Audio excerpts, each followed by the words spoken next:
I'm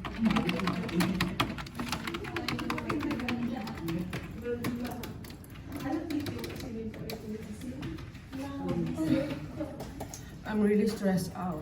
They've been fighting on overtime lately, but no extra pay or acknowledgement. Yeah, it feels like we're taking advantage of. Nung nakaraang linggo na, 3 gabi ako nandito. Alas 12 pa. Uy, sir, hanggang alas 12 rin ako dito nakaraang linggo. But I'm worried about speaking up. What if the management thinks we're complainers? Or worse, faces backlash? I thought about that too, but if there's no one says anything, no one change. We need to come together. If madaming tao na magsasabi ng ganito, mahirap sa hashmi na i-ignore tayo. Oh, yeah.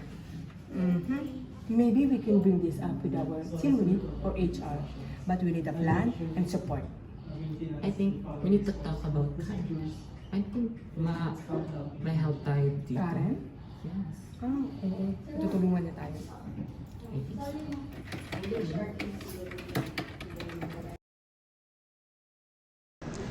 I know the workload is tough.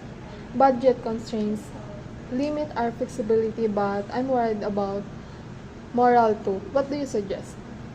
We want fair wages, or at least overtime pay. It's about being respected and being valued. And a transparent way to report this issue without fear. I hear your concerns, but the company's financial are tight. Sa ngayon, hindi pa kami makakapangako. Maybe we can explore pay solutions, focus on tracking overtime accurately, and examining pay policies.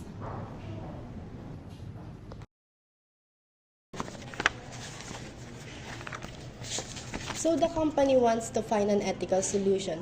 David, how can the union help to ensure fair treatment?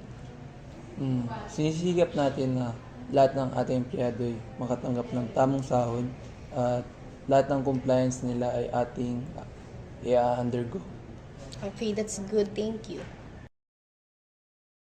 We will implement overtime tracking and schedule regular reviews of wage policies.